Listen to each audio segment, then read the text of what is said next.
In Microsoft, there is no explicit you are a front end or the back end developer when you join. तो भैया Yeah. जो काम होगा you have to do. You also have a capability, boss. I'm a person, even I don't want to do this drag and drop. You have a chat capability. You go and tell boss, I need a form which contains this, and you have that. Real time बनाना चाह रहे भैया, आपका product ही real time नहीं है. Now the interesting part which comes. Hello everyone, I am Sanket Singh. I'm working as a software engineer at Google and welcome back to my channel. So guys, past कुछ time से I was planning to have a interesting podcast with one of my senior engineer friends. So today channel पे मैंने चिराग को invite किया है. He is a good friend of mine and currently he works as a software engineer at Microsoft. Uh, Approximately 8 to 9 years of experience है उनको as a full time software engineer. तो तुम ये लगा सकते हो कि he has seen the whole tech industry to go several waves. So आज उनके साथ हम लोग काफ़ी interesting discussion करेंगे regarding front end engineering. So over to you Chirag. First of all, welcome to the channel and would you like to just quickly introduce yourself? Yeah, thanks a lot, Sanket, for having me here. And I'm very much interested. बहुत सारी बातें करनी है. As I wanted to talk about, as you said, कि बहुत सारी journey देखी. Actually, मैंने वो जर्नी देखी है. Up and downs देखे, जहाँ स्टार्टअप से लेके you can say MNCs to Big Bang and whatnot. Those waves I have seen, and will love to talk about that. So as you mentioned, I'm Chirag, basically currently working in Microsoft L64.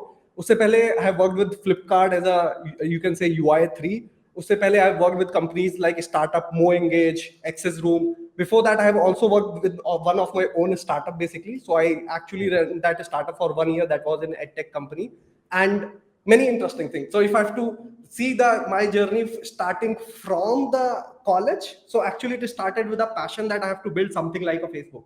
So I was not aware कि अच्छा भाई ऐसा कुछ coding क्या होता है या फिर सॉफ्टवेयर कैसे होते हैं, मुझे कुछ नहीं पता था. Eight that time I was having just one mindset which is boss कुछ फेसबुक जैसा तोड़ू फोड़ू बनाना है, ठीक है. तो I actually ended up into getting into the engineering college, जहां पे एक्चुअली में मुझे ये भी नहीं पता था आईआईटी क्या होता है. And I went into IIT का preparation and what not. Got it. Luckily unluckily बहुत सारी चीजों के चक्कर में dead. So I went into college as a in a electrical engineering branch. तो मेरा जो पहला फर्स्ट ईयर था वो इलेक्ट्रिकल इंजीनियरिंग था. I always wanted to go into the computer science, but आपने कुछ ऐसे कारनामे किए होते हैं लाइफ में जिसकी वजह से आपको कभी ना कभी तो भुगतना पड़ता है. So it was one of them happened with me. So in second year I was very much clear कि भाई जो कर दिया आप तो सुधार लो. In second year basically I switched my you can say from electrical engineering to computer science, and from there my journey actually turned around because in second year I and couple of my friend was a few people who have built systems, applications, admin portal for the university जिसमें मैं पढ़ रहा था. उसके बाद in third year we were working as a full-time employee for one of the company basically in Delhi. So fourth year we started our own startup all together. तो कुछ थोड़ी सी लाइफ में जर्नी ऐसी रही है. Nice. So yeah, I totally resonate with the fact कि मतलब अगर तुम्हें कॉलेज में कहीं पे फुल टाइम इंजीनियर की तरह काम करने को मिले, that's a fun way to learn. Like similar thing happened to me in my 8th semester as well. So I can totally resonate with the fact. और मतलब काफी exciting होता है कि मतलब तुम अभी कॉलेज ग्रेड नहीं हुए हो and people are trusting your skills. So Yeah. that's a big thing, man. So like if you can quickly brief like what do you do at Microsoft? Like what's the product, like maybe not much of a detail, of course I don't think you'll be able to reveal a lot of details, but matlab exactly matlab kya role rehta hai as an L64. What do you do? What's your day like? Yep, definitely. So talking about one of the product which was launched as a part of the Power Apps, I'm working in one of the product which is called Power Pages basically. So Power Pages is a platform where you come and develop your portals, full-fledged dynamic portal. When I say dynamic portal, you can come, you can just do a lot of stuff by simple thing. Like you come, do a drag and drop, your application is up and ready. You can have dynamic forms, listing, authentication, permission. You can say your charting, your chat bot, whatever you can think of with just few click, drag and drop. You are non-technical person. You can have full-fledged application. You are a person who have some techie mind setup, right?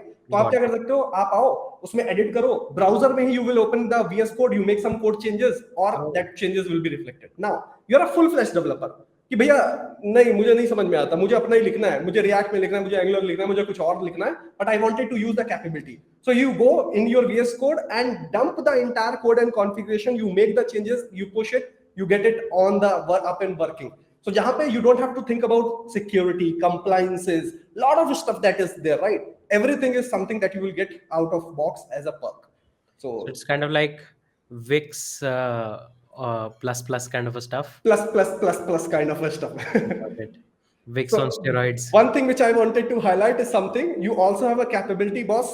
I'm a person, even I don't want to do this drag and drop. You have a chat capability. You go and tell boss, I need a form which contains this, and you Oh, have that. oh, Right? so there is And AI stuff as well.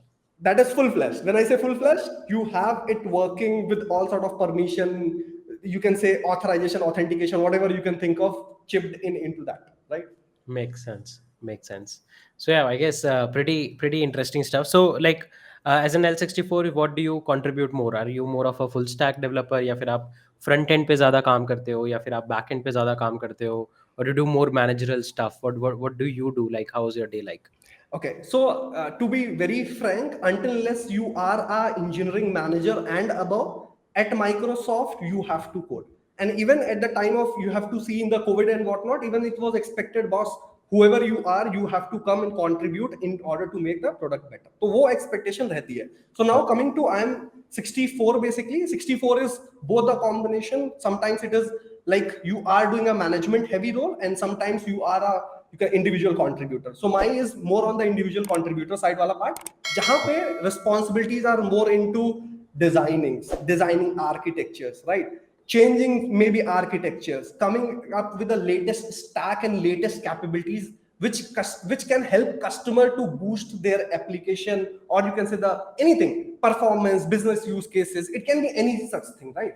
So mostly investing on that, and obviously you have to own and mentor a lot of people. When I say own a lot of you can say pieces, so consider example the past which I was working on heavily on an architecture change, where so at a high level, I obviously I can't go deeper into that, but at a Yeah. high level, think of if I say you have a system where you have a entire UI layer जहाँ पे आप जो मैंने आपसे कहा कि crazy stuff that we are talking about, all those crazy stuff that you can do without thinking about कि ये कहाँ जाके store होने वाला है. So Got it. consider example if you think of at a high level कि अगर आज ये NoSQL में सेव हो रहा है, कल को जाके ये MySQL में सेव हो रहा है, कल को उसके बाद जाके कुछ और कॉम्बिनेशन में हो रहा है, ये कहाँ पे सेव हो रहा है और कहाँ से रिट्रीव हो रहा है, कैसे सेव हो रहा है, अगर ये लेयर एकदम आपकी डिसजॉइंट हो जाए. तो Got it. जहां पे एज अ डेवलपर जो आप यूआई लेयर पे डेवलप कर रहे हो, यू आर एग्नोस्टिक ऑफ कि उसके बाद क्या होगा. Got it. So kind of that architecture is something which I contributed in order to basically go over at a Microsoft at a high Makes level. sense. Makes sense. Makes sense. So like you do architecture related stuff. तो मतलब आप designing करते हो, design docs preparation करते हो. So your work is more heavy on front end, right? Which is more heavy on front end, but again one thing I wanted to highlight, in Microsoft there is no explicit you are a front end or the back end developer when you join. तो भैया Yeah. जो काम होगा you have to do. So I Yeah. work on GraphQL layer also, right? I Got contribute it. on multiple other side also. Got it. Got it. So मतलब I believe the project is pretty interesting. मतलब ये I believe it's a front end on steroids level project कि मतलब आप drag and drop से जब चीज़ें बना लो, मतलब आई बिलीव ये फ्रंट एंड का एकदम ऐसे टॉप के प्रोजेक्ट्स में आएगा, राइट? तो काफ़ी इंटरेस्टिंग प्रोजेक्ट और काफ़ी इंटरेस्टिंग टीम है. सो आई बिलीव कि जो हमारी जनता है जो चैनल को ज़्यादा विजिट करती है, उनके लिए मैं एक काफ़ी इंटरेस्टिंग सवाल पूछना चाहता हूँ कि यार आजकल अभी फ्रंट एंड में काफ़ी सारी चीज़ें हैं. मतलब बैक एंड को अगर मैं 2 मिनट साइड रखूँ, बैक एंड उतना तेज़ी से आई बिलीव ग्रो नहीं करता. ग्रो एज़ इन उसमें इतना तेज़ी से चेंजेस नहीं आते, ग्रो नहीं कहना चाहिए. इतनी तेज़ी से चेंजेस नहीं आते जितने फ्रंट एंड में आते हैं. मतलब आई स्टिल रिमेंबर 2016 में जब मैंने कॉलेज स्टार्ट किया था, तब एंगुलर 1 जो एंगुलर जेएस थी एग्ज़िस्ट करती थी. Yeah. उसमें प्रॉपर तुम प्योर जावास्क्रिप्ट लिखते हो, कोई कंपोनेंट आर्किटेक्चर नहीं था. अगले 6-8 महीने में ही मुझे सुनने में आता था कुछ एंगुलर 2 जैसा रिलीज़ हो गया, जहाँ पे कुछ Yeah. कंपोनेंट्स आ गए हैं. मैं 3rd सेमेस्टर तक जब पहुँचा तब एंगुलर 4 थी मेरे पास. मैंने एंगुलर 4 में कंट्रीब्यूट किया था. फिर रिएक्ट के ऊपर चीज़ें थोड़ी-सी एक्साइटिंग होने लग गई. उसके बाद रिएक्ट के साथ हम लोग पहले देखते थे, पहले रिएक्ट और रिडक्स को कंबाइन लगा के काम करना होता था. फिर रिएक्ट ने खुद से थोड़ी बहुत कंटेक्स्ट की कैपेबिलिटी इंट्रोड्यूस कर दी. अभी भी हम लोग रिडक्स इंट्रोड्यूस करते हैं. Right. बट मैं देखता हूँ मतलब हर 6 महीने में फ्रंट एंड तो मतलब ऐसी चीज़ है, अगर तुम्हें लग रहा है कि कुछ नया पढ़ने को आया है तो डेफिनिटली आया ही है, राइट? तो बट एज एन इंडस्ट्री में क्या चीज़ें अभी रेलिवेंट चल रही हैं? मतलब आप जब कोई नया प्रोजेक्ट बनाते हो या फिर आप पुराने प्रोजेक्ट्स पे कंट्रीब्यूट करते हो, what is something that is going more relevant, और मतलब किसी को अगर फ्रंट एंड में मतलब एक सीनियर इंजीनियर लेवल से एक एडवाइस लेनी हो, so what advice would you like to give to people who are maybe just starting the career, या फिर अभी मतलब 1 ईयर एक्सपीरियंस्ड है या 2 ईयर एक्सपीरियंस्ड है, उनके लिए आप क्या एडवाइस देना चाहोगे? चलो मैं आपको एक स्टोरी बताता हूँ, मे बी वो काफी रिलेवेंट होने वाली है। सो जब मैंने करियर स्टार्ट किया था तो मैंने स्टार्ट किया था जहाँ पे जेक्वेरी में कोड लिखते थे। या तो ओ सबसे सबसे पहले जब मैंने कोड लिखा था तो वनीला जावास्क्रिप्ट में लिखा था। उसके बाद जब मैंने जेक्वेरी में पहली बार कोड लिखा था तो मुझे लगा था वाओ, मेरा 100 लाइन का कोड ऐसे 4 लाइन में भी लिखा जा सकता 4 है क्या। लाइन में and I was literally on student कि भाई ऐसा भी कुछ होता है। Got then it. The next thing which I worked on Backbone JS, then I realise boss अच्छा और भी चीजें हो सकती है। Then I worked on Angular JS जो आपने पहले वाला बोला ना, देन आई रियलाइज अच्छा ये टू वे बाइंडिंग में होता है और मजेदार है, मतलब मैं इसमें एक जगह लिखूंगा दोनों जगह रिफ्लेक्ट होता है, ऐसा भी कुछ होता है। Then I worked on Angular 2, then I worked on React. Then I realized when I was working in a startup where it was very like more engaged. At that time, basically the problem statement was we were having a very huge AngularJS का code base that is old वाला, और बहुत सारे challenges होते हैं. People have moved ahead. You don't get people hired on a technology which is old and old. no one wanted to work on that, right? Even your own employee don't wanted to contribute on that. So it is kind of becoming कि ठीक है अब ये कभी ना कभी तो bye bye होने वाला है. It becomes difficult. So we introduce like React. We introduce micro front end considering कि यार business की requirement भी रखनी है. You can't dump the existing product.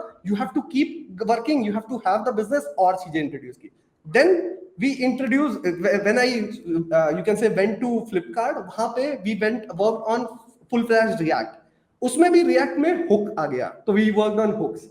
उसमें then we went into the problem statement जहाँ पे हमें internal कुछ चीजें D3 से रिलेटेड, एनालिटिक्स से रिलेटेड बनानी थी। Then we used D3 heavily, we used Svelte basically, जहां पे अपने इंटरनल पोर्टल्स में बेसिकली यूज किया। At that time I was building my own portfolio that was on Vue.js, right? Then we were working on GraphQL. We started working our own design system where, because like companies like Flipkart, they have their own design systems and whatnot. They hardly use, क्योंकि उनकी जो expectations, जो experiences होते हैं वो खुद के इतने customize होते हैं, they don't want to compromise. Even PM, anyone don't want to compromise. Then obviously if I talk about today, there are new things, there are custom things that we have built, right? जो React तो है, पर React का खुद का एक version आ गया एक तरीके से, उसके ऊपर काम किया हुआ है। What I meant by with this story altogether, in all of these things, technology will keep on change. आज ये फ्रेमवर्क है, कल वो फ्रेमवर्क है। रिएक्ट ही है, पर रिएक्ट का 16.8 का क्लास वर्जन है, एक का हुक वर्जन है। आज हुक है, कल को कुछ जाके कोई कुक आ जाएगा, ठीक है, कुछ और क्रेजी थिंग आ जाएंगी। लोग कहेंगे नहीं नहीं नहीं, रिएक्ट का तो परफॉर्मेंस बहुत बेकार है, आज से हम सॉलिड जेएस यूज करेंगे, राइट? सो हम रिमिक्स यूज करेंगे। There is Next JS which is coming around. Yes. So the thing is not about these technologies. These will keep on coming, keep on changing. हम developer में सबसे ज्यादा problem पता है क्या होती है? कुछ नया देखते हैं ना, तो अरे यार ये वाला डाल लेते हैं, तभी तो मार्केट में अपडेटेड रहेंगे, अपग्रेडेड रहेंगे, कुछ तो ऐसा लगेगा कि इन्हें टॉप मोस्ट प्रोडक्ट या टेक्नोलॉजी पे काम कर रहे हैं, which is good. Exploring is good, but not exploring in terms of उसको कंज्यूम कैसे करते हैं। एक्सप्लोरिंग इन टर्म्स ऑफ उस फ्रेमवर्क ने हमें क्या नया दिया है, क्यों नया दिया है, क्या गैप्स हैं बेसिकली जिसको फुलफिल करने की कोशिश की है। अगर वो गैप आपके बिजनेस रिक्वायरमेंट फिट ही नहीं होते हैं तो क्यों चाहिए? आप रियल टाइम बनाना चाह रहे हो, भैया आपका प्रोडक्ट ही रियल टाइम नहीं है, क्या करोगे रियल टाइम का पूरा सेटअप वेटअप करके? नहीं बनाना, right? It's more about understanding and see if you understand the fundamental, can you evolve your existing system to fit that use case and requirement by writing your custom code instead of doing a full fledged migration, जिसकी वजह से बहुत सारे problem होते हैं। Now coming to very important thing in this entire journey, what is important जो कि लोग मिस करते हैं, is React important? I will say no.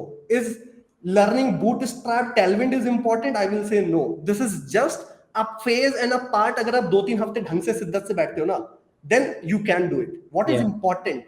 Being a good programmer is very important. Having a strong knowledge in the technology that you are going to work, like you are working on browser, आपको JavaScript ढंग से नहीं पता, behind the scene कैसे चलता है नहीं पता, then you are not going to grow, because under the hood you will see all these framework and library are using it very heavily, and then you will either try to mug up those syntactical thing, right? कि ऐसे API होती है, बस इसको consume कर लो, उसने documentation में लिखा था ऐसे काम करता है, बस ऐसे ही काम करा रहे, right? It is not going to help.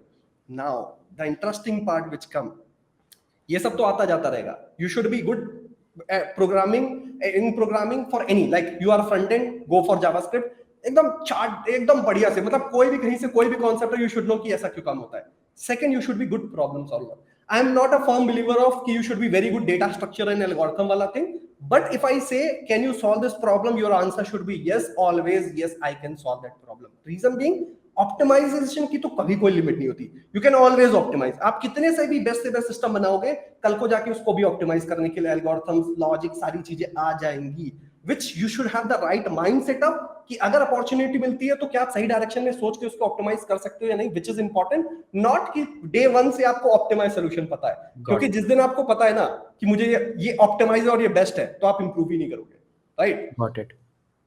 Got it. या मेक सेंस. मतलब फ्रेमवर्क्स का तो, या फिर मैं कहूँ टेक का तो ऐसा ही है. एटलीस्ट फ्रंट एंड वाले पार्ट्स पे मैं देखता हूँ काफ़ी फ्रीक्वेंटली चेंज होता है, and teams do try to migrate. But जैसे जो जावास्क्रिप्ट लेवल स्टफ है वो कंसिस्टेंट रहेगा. मतलब अगर तुम्हें नहीं पता है कि क्यों प्रोटोटाइपल चेनिंग चल रही है, या फिर प्रोमिसेस अंडर द हुड कैसे चल रहे हैं, मैक्रो टास्क क्या है, माइक्रो टास्क क्या है, क्यूज कैसे चल रही हैं, तब तो फिर मतलब तुम बस मगअप कर रहे हो, और कहीं से तुमने पहले एक चीज कंज्यूम करी करने के है. लिए डॉक्यूमेंटेशन देखते हो, हाँ वो तो उठा के डालते हो, हाँ, तो चल तुम गया. चिपका रहे हो कोड. वो वाली बात तो सही है. तो मतलब I believe people should focus more on the JavaScript and how browsers work, rather than मतलब कि अभी रिएक्ट आ रहा है तो रिएक्ट भी पढ़ रहे हैं, फिर एकदम से देखा अच्छा कुछ रिमिक्स है, रिमिक्स भी पढ़ लिया, फिर नेक्स्ट भी पढ़ लिया, एंड सो ऑन. बट इस पे एक ये टेक लेना चाहता हूँ मैं कि जैसे आजकल टाइप स्क्रिप्ट के रिगार्डिंग लोग काफी बायस्ड है. मतलब इफ यू गो एंड से कि मतलब चलो रिएक्ट पढ़ते हैं, पीपल आर लाइक कि अच्छा टाइप स्क्रिप्ट में पढ़ाओगे कि जावास्क्रिप्ट में पढ़ाओगे, क्योंकि पीपल हैव अ नोशन कि टाइप स्क्रिप्ट तो हर जगह मार्केट में यूज हो रही है, type script is the next big thing, मतलब टाइप स्क्रिप्ट का ये होगा. तो व्हाट्स योर टेक, मतलब आपके पिछले कुछ साल के एक्सपीरियंस के हिसाब से कितना आपको लगा कि टाइप स्क्रिप्ट की जितनी हाइप है और जितने टाइप स्क्रिप्ट के आप ट्यूटोरियल्स एग्जिस्ट करते हैं, टाइप स्क्रिप्ट उतना यूज हो रहा है, नहीं हो रहा है, क्या सिनेरियो एग्जिस्ट करता है? Chalo, I will again put this answer in a fashion. We'll start with TypeScript and we'll talk about actual what is the like notion, not just behind the TypeScript but behind everything. TypeScript, why it came, because we have to understand. Simple सी चीज है, जब आपके हाथ से कोई चीज control के बाहर चली जाती है, देन यू थिंक कि भाई कुछ तो कंट्रोल में ले आओ. राइट? हाँ. So people who are coming from the different background like Java, जहां पे हाँ. सी प्लस प्लस, आप जहां स्ट्रिक्ट टाइपिंग वगैरह कर सकते हो, आप अचानक से आते हो, आपको खुला हाथ मिलता है, जो चाहो जैसे लिखो सब कर सकते हो, सब कर सब कुछ सकते हैं. पॉसिबल. राइट? वो ऐसा वाला मैं ही भगवान हूं टाइप पे चलता है ना. देन यू रियलाइज कि बॉस ऐसे तो नहीं चलने वाला, क्योंकि हर इंसान अपने तरीके से आके कुछ भी लिखेगा और फाइनली वो डिबक करता रहेगा कि ऐसा क्यों हो रहा है ना.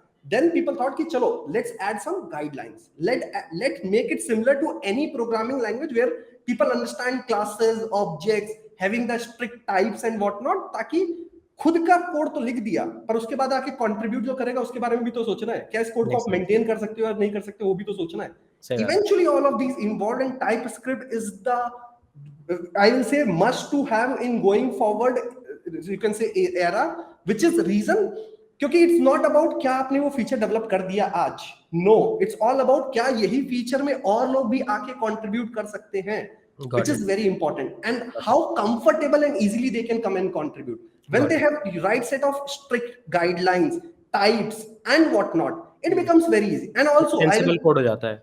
And one important thing, it's not about just TypeScript, right? Consider example, if you are coming from Python background, right? Or coming from some other background जहां पे आपने टाइप्स में काम किया है पहले, आप जब यहाँ पे आते हो आपको ज्यादा डिफरेंसेस नहीं मिलते हैं, राइट? बिकॉज कोडिंग लेवल चीजें आपको पता है, हाँ ठीक है, कैसे वो कंपाइल होता है, ट्रांसपाइल होता है, that is other thing. But when you have to write the code, you understand कि बॉस अच्छा ऐसे टाइप्स होते हैं, ऐसे वेरिएबल होते हैं, ऐसे लूप लिखते हैं, ऐसे कंडीशंस होती है, ऐसे ऐसे स्विच कंडीशन काम करती है.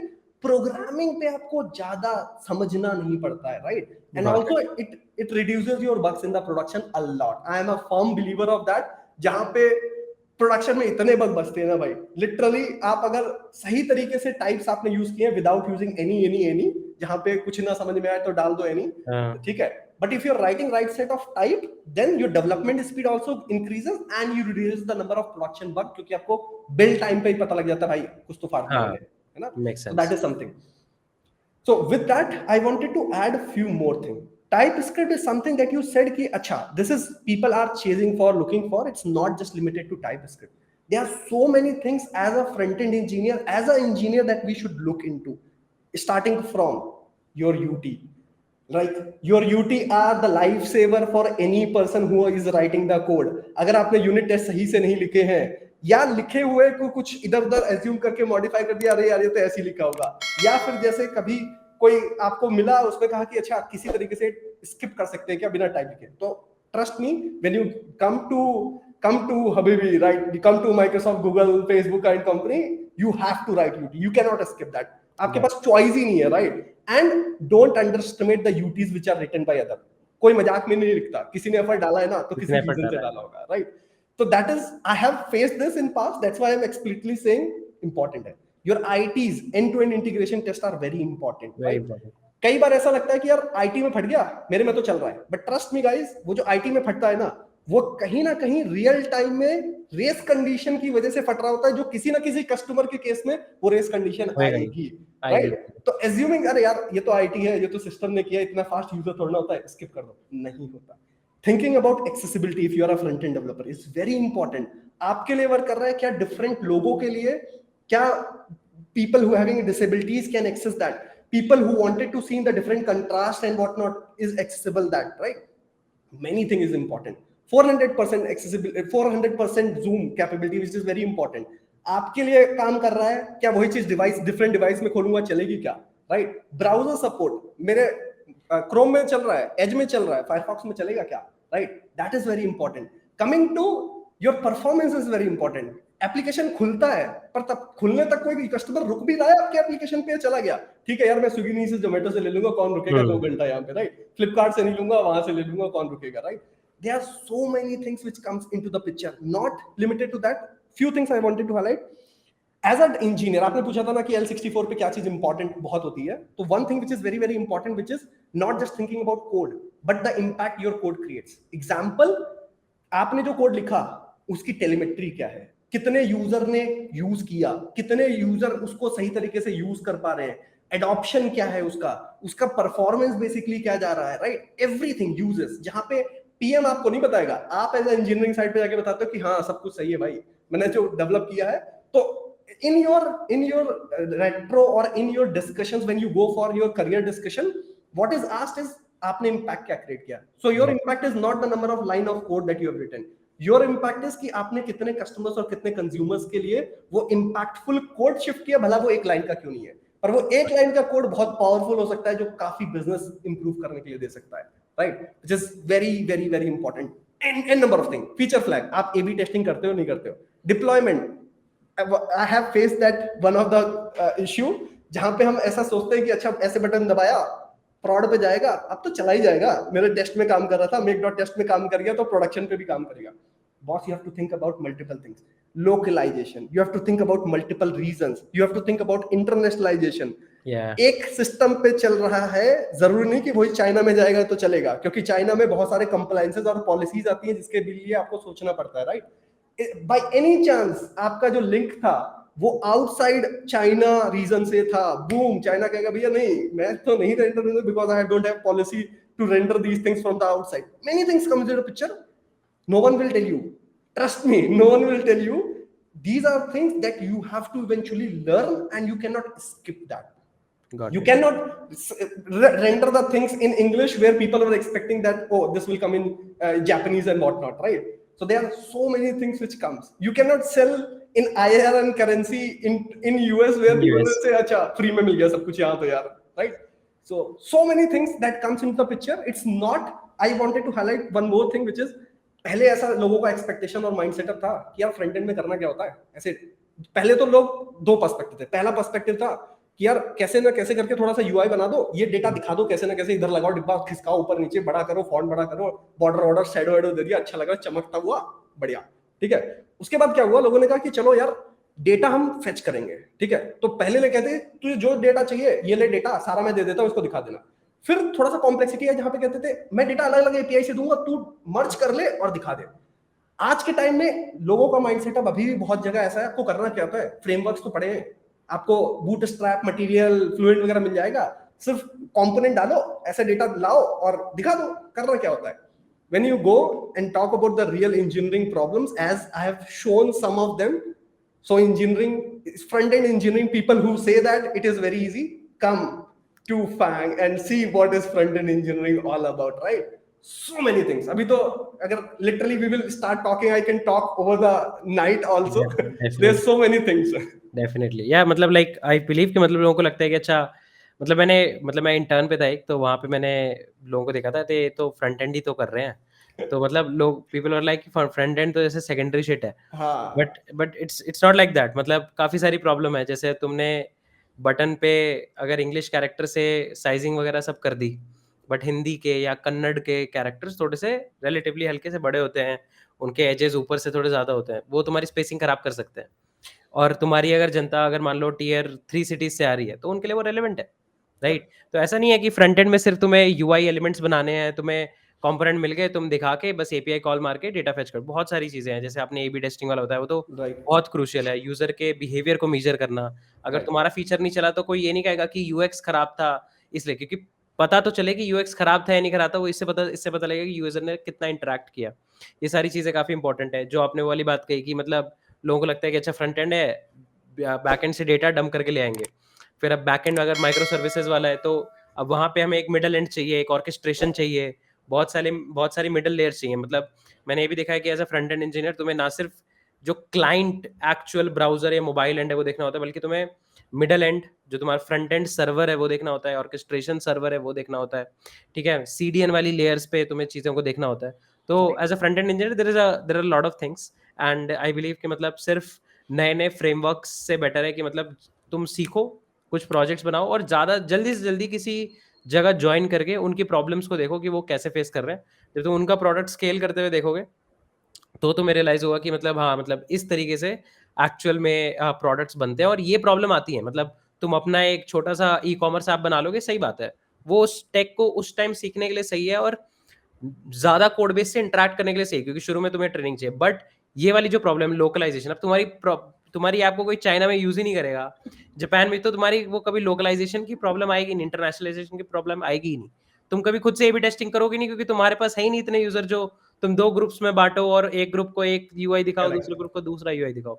तो दिस इज़ डेफिनिटली समथिंग जो मतलब मेरे ख्याल से बडिंग इंजीनियर्स को ध्यान में रखना चाहिए कि फ्रंट एंड हो या बैक एंड हो, दोनों की अपनी extreme level set of complexities exist करती हैं, और जैसे-जैसे तुम काम करना स्टार्ट करोगे, things will start making more sense to you.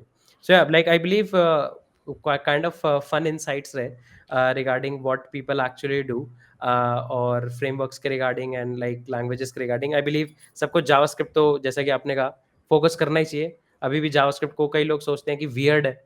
I believe that's not the case if you read the docs and like go through JavaScript, और मतलब तुम काम करो एक बारी जावास्क्रिप्ट पे, and then you will realise कि मतलब ठीक है, मतलब इट्स नॉट वियर्ड। ऐसी यस, वियर्ड सिचुएशंस दूसरी लैंग्वेजेस में भी है। मतलब एक तरफ तुम सी प्लस प्लस में कहते हो कि गार्बेज कलेक्टर नहीं है, बट सी प्लस प्लस में स्मार्ट पॉइंटर है जो मेमोरी को खुद से रिवोक कर देगा। तो क्यों है? अगर जावास्क्रिप्ट टफ लगती है तो मैं कहूँगा रश जाके पढ़ो।